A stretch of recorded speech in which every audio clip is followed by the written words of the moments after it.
Bonjour à tous, c'est Claire, bienvenue dans cette vidéo où je vais vous montrer le jeu traduit de Ciro Marchetti, Les Rêves Enchantés, qui est un jeu de Lenormand, donc avec un principe Lenormand. Alors, j'ai les deux versions précédentes. La première version, je l'ai en allemand, c'était la version avec 36 cartes. Puis il a fait une édition étendue. Et donc, là, elle est en anglais, qui a été publiée par US Games. Et puis voilà, donc l'édition des éditions Exergue en français. Alors, on va ouvrir. Donc à chaque fois, on a, hop, on a une boîte super jolie, aimantée. Alors les boîtes des éditions allemandes de Königsfurt Urania ou américaine de US Games, c'est à peu près, vous voyez qu'elles sont à peu près les mêmes. On a du doré dessus. Hop, voilà, tac. On va mettre les guidebooks au-dessus. Et puis, la boîte en français est un petit peu différente. On n'a pas de doré dessus, elle est brillante. Par contre, c'est le même principe et j'aime bien en fait ces formes de boîte. Alors, je préfère personnellement la version mat avec du doré dessus, mais bon, ça c'est super personnel. Voilà, elle est sympa aussi, tout en brillant. Puis je pense qu'elle sera moins fragile. Et hop, allons bon, voilà. Alors, donc, dans la première version, on avait un tout petit livret blanc. Donc là, il est en allemand. Dans la version en anglais et en français, on a un livret, enfin, on a un petit guidebook. Voilà, avec exactement la même présentation. Celui-là a une couverture brillante, alors qu'ici, on reste sur une couverture mate. Donc je sais que c'est un jeu qui était vraiment énormément, comment dire, attendu en français.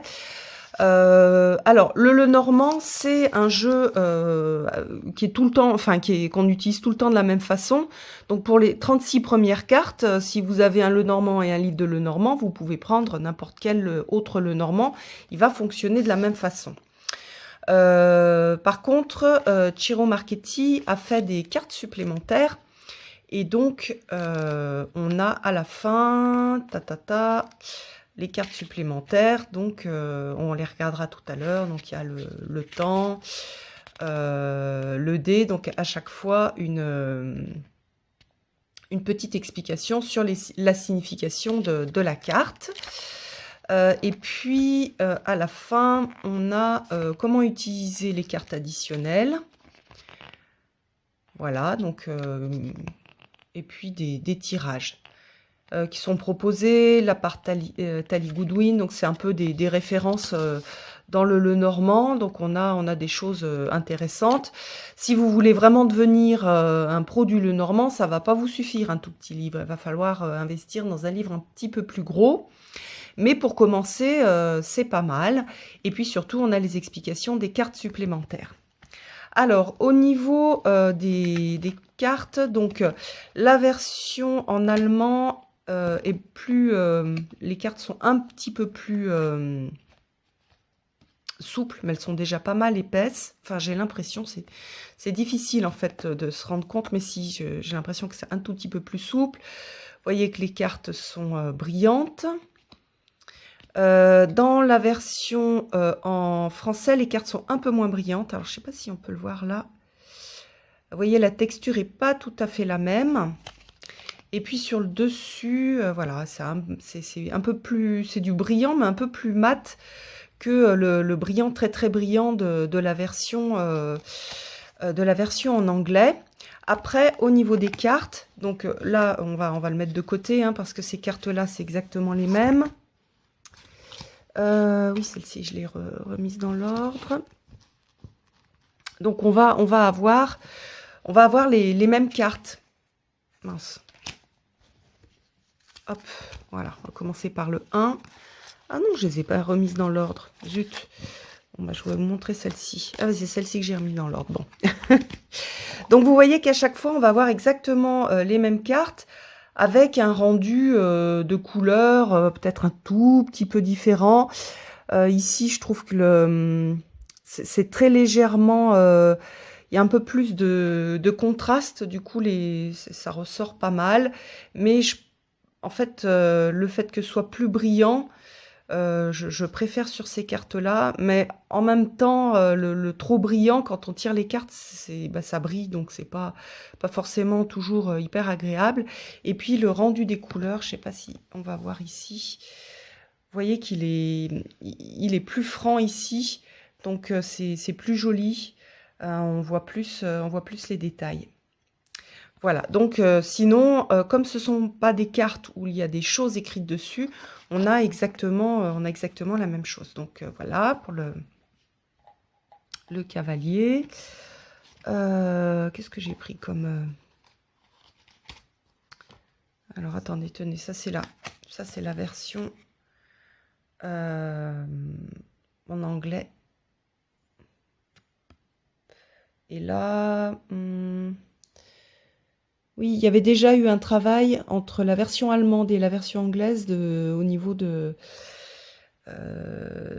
comment dire, de ce côté de couleurs et de meilleure répartition des couleurs. Donc là, oui, c'est exactement pareil que la version en anglais. Alors, donc... je pense que je vais juste vous montrer, vous voyez, hein, c'est la même chose. Si on regarde le trèfle, c'est exactement la même chose aussi. Donc, je suis en train de faire des bêtises et tout mélanger. Hop, voilà. Là. Donc moi j'aime énormément ce jeu. En plus, il a fait un keeper qui va avec. Ah mais décidément. Donc c'est sympa aussi quand on les mélange. J'aime bien son univers. Vous avez vu dans ma vidéo où j'ai montré des puzzles que je suis en train de faire. Enfin, un puzzle que je suis en train de faire, mais j'en ai fait un avant. C'est vraiment un univers qui me plaît. Ciro Marchetti, j'ai plusieurs tarots de lui aussi. Et j'aime bien en fait sa façon de représenter les choses. Je trouve que c'est joli, c'est touchant, c'est assez... On est beaucoup dans de l'onirique, un peu des univers de rêve. Vous voyez ici le cercueil, on a Anubis, le bouquet. Globalement, les cartes sont très faciles à reconnaître. Voilà, ici on a la faux. Donc vous voyez qu'on a une direction, donc elle coupe dans une direction. On a plus cette idée de faux qui fauche les blés, que j'aime beaucoup aussi, puisqu'on va avoir aussi on a quelque chose, voilà, de moins sombre que ce qu'on peut avoir dans d'autres jeux. Voilà, la verge, le fouet. J'adore les oiseaux. Il en a fait d'ailleurs 2. Il y a 2 oiseaux. J'adore celle-ci. Elle est magnifique. Après, par rapport à certains Lenormand, il y en a qui utilisent aussi le Lenormand pour donner des nombres. Donc, normalement, il y a 2 oiseaux. Donc, ici, il y en a plusieurs. Donc, ça peut gêner certaines personnes qui l'utilisent comme ça. Donc, alors, dans le premier jeu, il n'y avait pas 2 cartes des oiseaux. Dans celui-là, et dans l'anglais, celui qui est dans l'édition étendue, on va avoir 2 versions des oiseaux, avec ici des chouettes. Donc on peut utiliser des significations aussi étendues, un peu plus spirituelles, par exemple liées à la sagesse. Alors l'enfant, magnifique. Le renard. L'ours,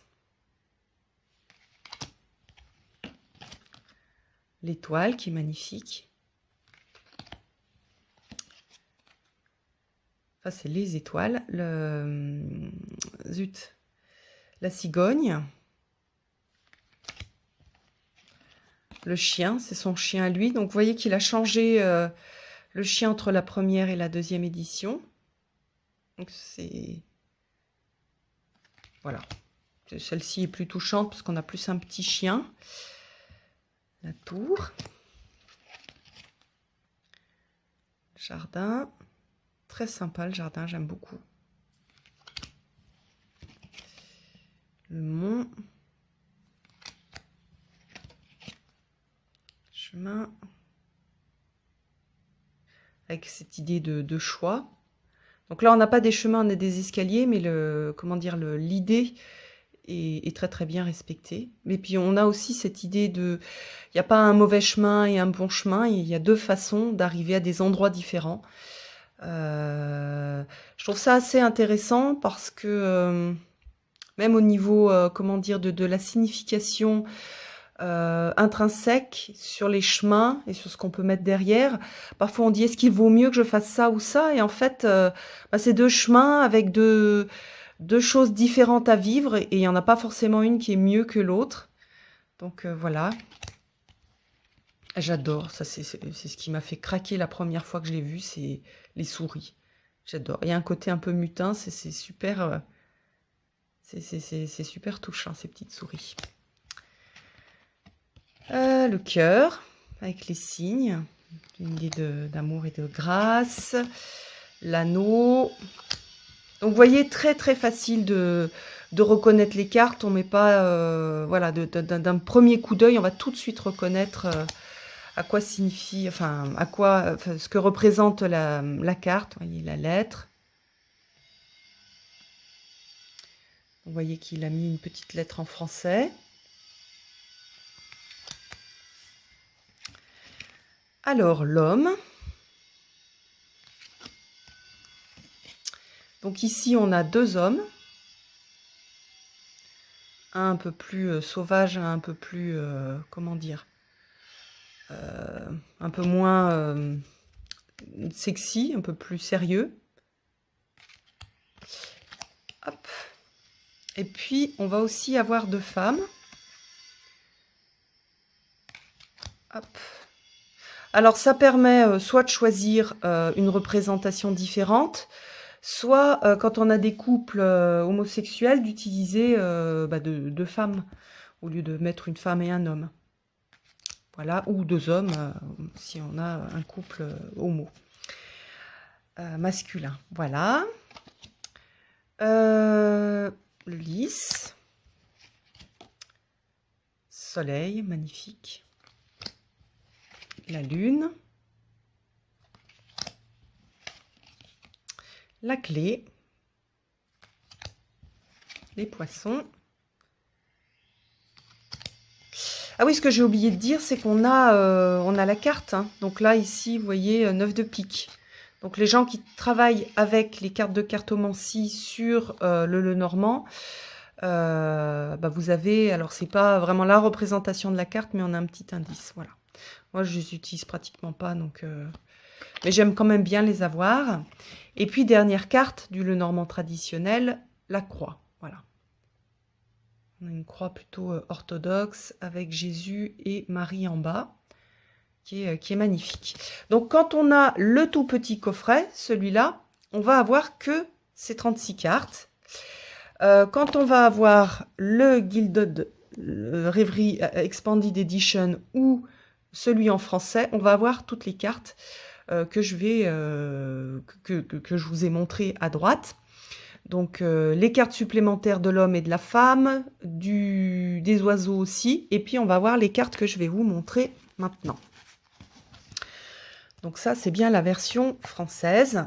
Donc, on a une carte avec une petite horloge.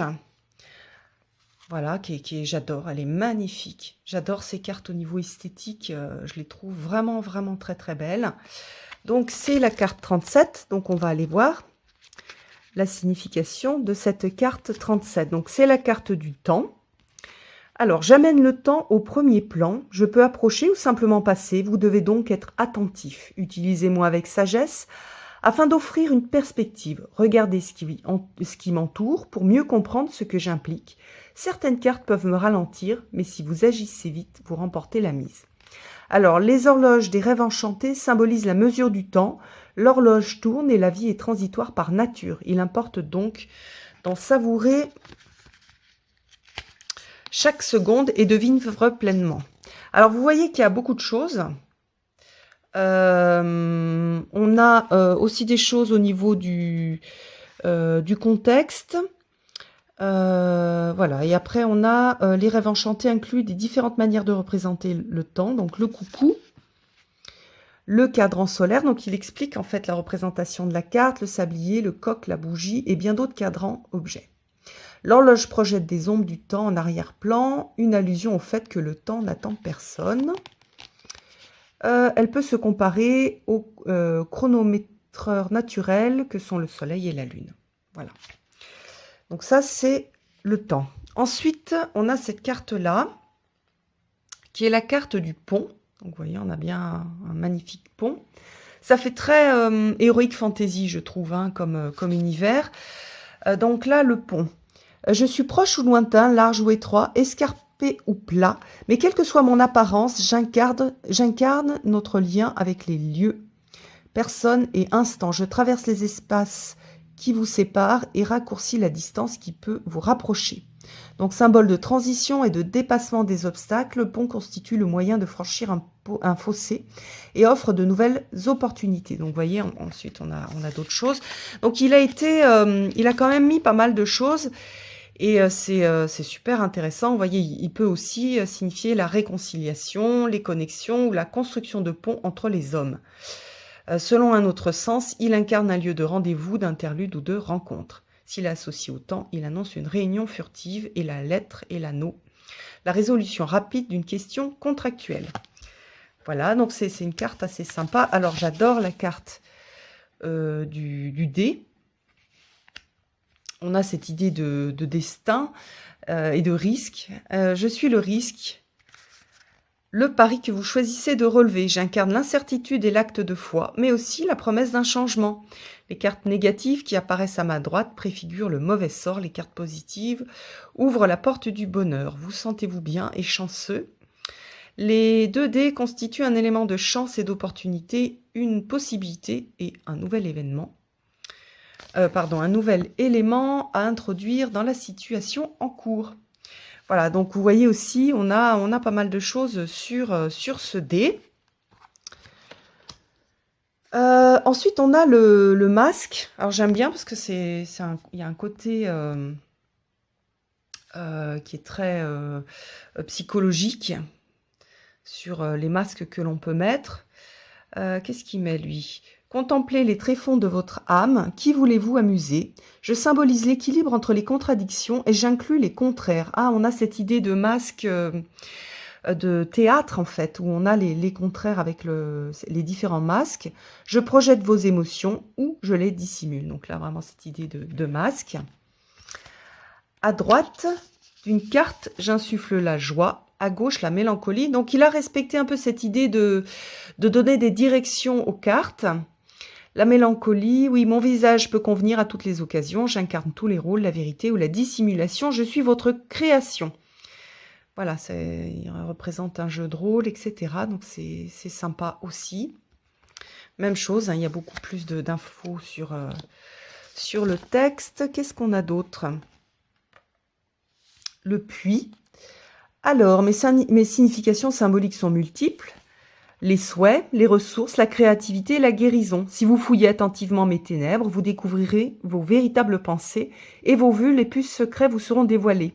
Mais ceux-ci ne se réaliseront que si vous travaillez avec ardeur. Donc, on a cette idée aussi du puits de l'inconscient. Voilà, puis même chose, pas mal de textes. Alors, la carte suivante, la boussole. Sympa aussi au niveau psychologique. Je suis là pour vous aider à trouver votre chemin si vous devez entreprendre un voyage ou décider d'un choix. Je peux vous indiquer des directions et un itinéraire afin que vous ne vous égariez pas. Voilà, donc elle révèle la direction que vous êtes censé prendre. Elle peut représenter quelqu'un ou quelque chose qui vous prodigue des conseils et vous aide à vous orienter vers un objectif. Sympa. Donc ensuite, on a le labyrinthe, même chose, j'aime beaucoup. Au niveau psychologique, c'est pareil, je trouve une addition qui est intéressante. Quand vous pensez avoir fait tout ce qui était en votre pouvoir, vous vous retrouvez face à un mur, vous devez recommencer. Je suis le labyrinthe qui vous permet de poursuivre votre chemin jusqu'au bout, même si vous tâtonnez. Et c'est vrai que dans la vie, souvent on tâtonne. Les raccourcis vers le succès n'existent pas. Donc voilà, et puis on a tout un texte assez long d'ailleurs sur ce labyrinthe. Et enfin, on a la loupe. J'aime bien parce que on a ces deux cartes là que l'on voit sur cette carte, c'est des cartes du Game of Hope, du jeu de l'espoir, qui est un peu le jeu qui a servi de modèle pour le Lenormand. C'est très sympa d'avoir mis ça.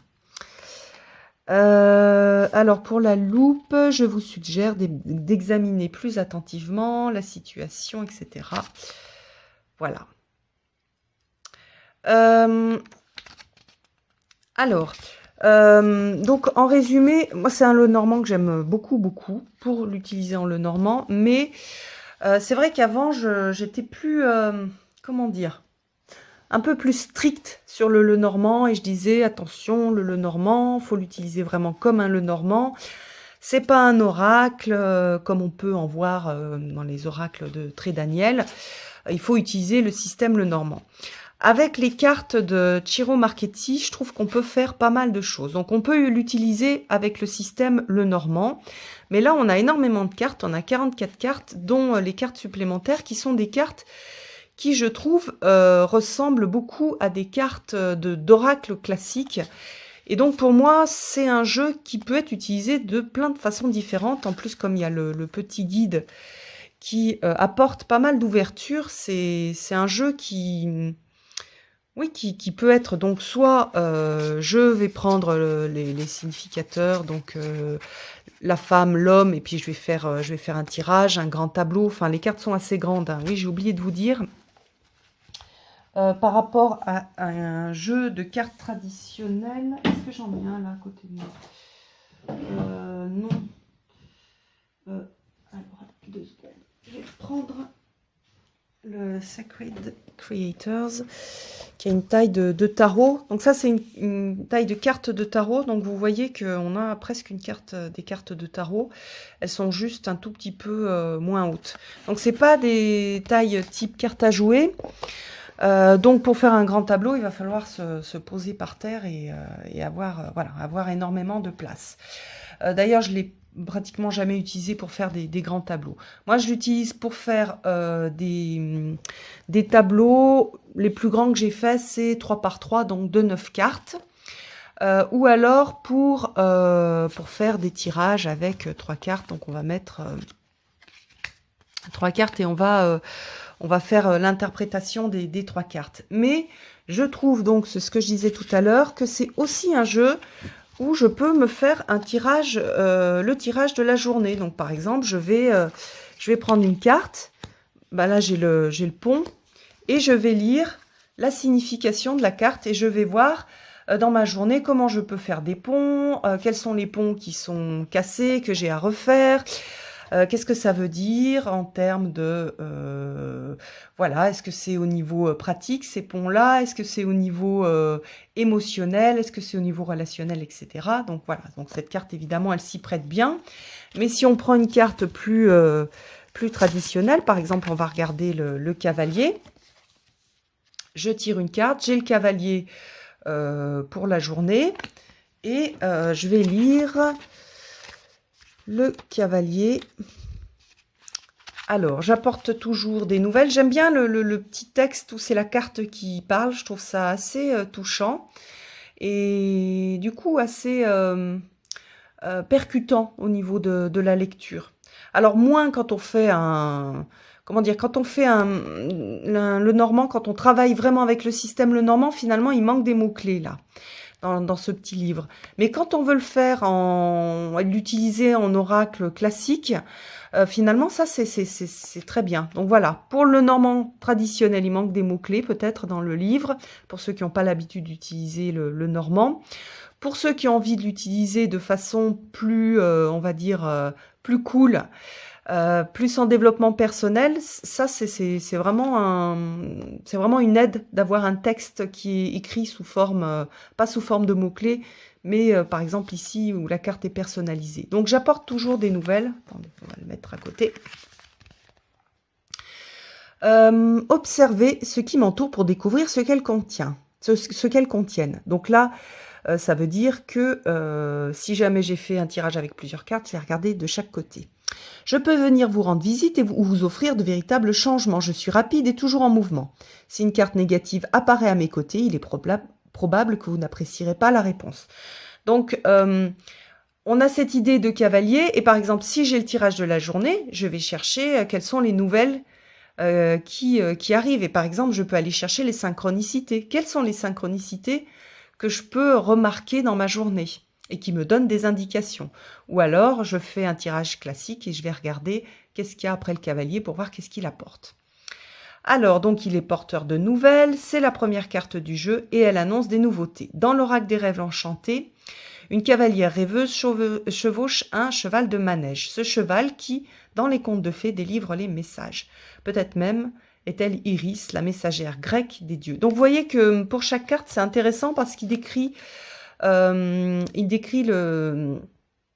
l'illustration. Donc, ça, c'est sympa.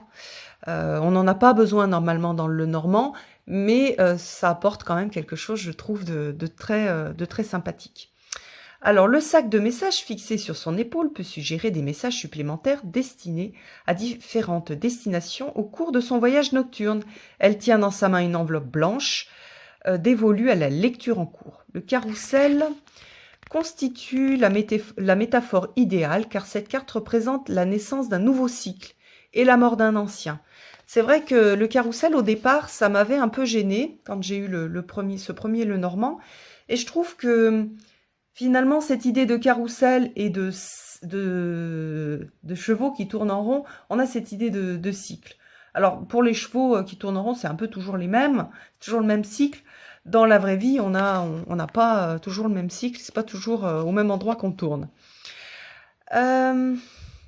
Ces montées et ces descentes symbolisent également le vol magique qui propulse la messagère vers sa destination. Donc, libérée du manège infini de la vie, dont le mouvement circulaire est également défini par les lois de la physique, comme l'accélération, le cavalier symbolise ici le rythme de diffusion effréné des informations qui affectent chaque jour un peu plus notre vie quotidienne. Donc, vous voyez, il a vraiment, les descriptions des cartes, c'est plus que des descriptions de cartes de Lenormand, c'est vraiment fait sous la forme d'un oracle, on va dire, comme on a l'habitude d'en voir avec des grandes cartes, etc. Donc ça veut dire que ça donne la possibilité d'utiliser le jeu comme un Lenormand ou comme un oracle. Et ça, c'est très sympa. Donc chacun va faire un petit peu sa propre sauce avec ce jeu. Et du coup, c'est là où, si vous voulez vraiment l'utiliser que en Lenormand, et que vous connaissez bien le normand, d'ailleurs, il est probable que s'il vous a plu, vous l'avez déjà acheté en anglais ou en allemand. Si vous connaissez pas bien le normand ou si vous voulez l'utiliser un petit peu différemment et faire votre sauce avec, le petit livre est vraiment super bien fait et il est vachement sympa. Et en fait, même pour moi, c'est super sympa parce que c'est vrai que j'avais pas forcément pris le temps de beaucoup lire le livre en anglais parce que j'ai utilisé les techniques Lenormand classiques.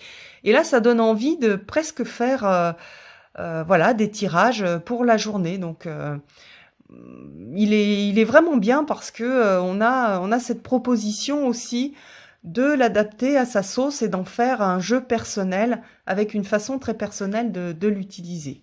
Et puis, à nouveau, il est touchant, il peut être associé au tarot de Ciro Marchetti. Donc, il y a le tarot doré, il y a l'héritage du tarot divin. Qu'est-ce qu'il a fait d'autre ? Traduit en français, il doit y avoir que ces deux-là, je pense. Mais il a aussi fait le... Oups, alors décidément, là, avec le... En discutant avec le trépied, c'est pas terrible, hein, les mélanges. Il a aussi fait... Qu'est-ce qu'il a fait? Le tarot... donc il y a des tarots auto-publiés qui sont même pas sortis donc chez un éditeur particulier. Donc il y a le tarot décoratif. Qu'est-ce qu'il y a d'autre? Il y en a un autre, j'arrive pas à me souvenir. Bah, si vous vous souvenez, je vous invite à le noter dessous. Et donc par exemple, si je fais un tirage, on va dire traditionnel. Donc je vais voir, bah tiens, j'ai une nouvelle carte, donc je vais voir un pont entre la tour et les difficultés. Alors là, c'est super sympa en fait ce tirage-là. On a un peu une idée d'isolement et de tour et une invitation à sortir de la tour, à traverser le pont et à s'attaquer aux difficultés, c'est-à-dire, voilà, c'est bien, la réflexion, l'attente, peut-être qu'on a un peu peur, mais là, on a vraiment, dans ce tirage-là, une invitation à aller s'attaquer à la montagne pour aller, pour avancer dans sa vie. Donc, vous voyez que c'est au niveau visuel, il y a vraiment une histoire qui est raconté à chaque fois sur chaque carte, ce qu'on n'a pas dans les Lenormand traditionnels, parce que dans le système Lenormand traditionnel, on a plutôt une idée de... On va associer des mots, en fait, et on va faire des phrases en associant des mots, un peu comme si c'était des hiéroglyphes. Là, on a quelque chose qui est facilité par l'image. Alors, on peut essayer de faire... C'est des essais, hein, c'est pas des véritables tirages. Donc on a les oiseaux. Ah ben on a les deux cartes des oiseaux. Alors ça c'est un peu à soi de voir si on conserve les deux cartes quand on fait un tirage ou pas. Généralement moi je le fais pas. Mais pourquoi pas, puisqu'on a quand même une signification qui est différente. Hop, je vais un peu agrandir, que vous profitiez des belles illustrations. Donc là, on a, par exemple, sur celui-là, on pourrait associer l'agitation. Peut-être dans les oiseaux, on a aussi les gossips, le fait de parler des autres, d'être tout le temps en train de parler, et sans que ce soit très constructif. On a des choses à répétition. Ici, on a la sagesse. Donc, on pourrait, si on voit ça, on pourrait dire, voilà, là aussi, on a une agitation et beaucoup de choses qui se passent. Ici, on a une répétition. On pourrait dire que d'un côté, on a la sagesse des oiseaux et de l'autre côté, on a le côté trop agité et une idée de répétition aussi qui est pas forcément bonne. Donc voilà, revenir sur, par exemple, la sagesse du verbe. Voilà, on pourrait avoir ça, la sagesse du verbe. Si on n'utilise pas suffisamment bien notre sagesse et notre parole, et qu'on le fait, que c'est assez souvent, on va se retrouver avec quelque chose de... avec des choses, une parole qui n'est pas constructive et qui apporte des cancans, etc. Mais on pourrait aussi l'interpréter différemment. Après, comment dire, un tirage de cartes, c'est aussi, il faut toujours le mettre dans le contexte. Qu'est-ce que j'ai posé comme question et comment est-ce que la réponse m'est apportée. Selon le contexte, je vais pas l'interpréter de la même façon. Selon ce que j'ai décidé de ce que cette carte-là allait m'apporter, bah je vais avoir une interprétation différente. Par exemple, je suis tellement focalisée sur acquérir de la sagesse, donc je suis tout le temps en train de tirer des cartes, de lire des choses sur la sagesse, que ça me rend nerveux. Et que peut-être là, le conseil, c'est un peu de prendre de la distance et de revenir dans la vie. Ou alors là, on a une idée de vision nocturne. Et ça va me permettre cette vision nocturne de sagesse, oui, il va me permettre de voir, c'est ce que je disais un peu dans le premier, la répétition soit de la nervosité, soit des cancans, etc. Et que ça, c'est voilà, on a cet œil, cet éclairage qui est mis sur ma vie, alors que moi, je suis pas vraiment comme ça, mais je me suis laissée entraîner là-dedans, et c'est pas cette personne-là que je veux être. De toute façon, je vois bien que c'est pas quelque chose qui m'élève ou qui me fait du bien. Donc, vous voyez, vous avez plusieurs façons de le faire en fonction de votre vie, donc, et de votre question. Et de la signification aussi que vous allez donner aux cartes. Hein, donc, la signification qu'on donne aux cartes, on la donne toujours avant de faire un tirage, pas après. C'est toujours, je travaille d'abord sur mon jeu, je stabilise les significations, comme j'en ai envie. Il n'y a pas de, comment dire, il y a pas de loi. C'est vraiment quelque chose qui m'est personnel. Je mets les significations qui me parlent pour chaque carte. Et après, où je me dis, je prends, c'est ça qui compte. C'est ce petit livre qui compte et je vais voir dans ce petit livre et après je tire les cartes. Mais je tire pas les cartes en me disant après ah oui mais peut-être si je regarde sur internet j'ai aussi cette signification là et puis si j'ai décidé d'utiliser ce livre-là, oui, mais moi, intuitivement, je vois aussi telle ou telle chose. Donc, non, il faut d'abord décider de ce que je fais et après, je fais le tirage. Parce que sinon, comment dire, la magie du tirage, elle est faussée. La magie, elle se fait, comment dire, vous allez demander à votre ange gardien ou à votre guide ou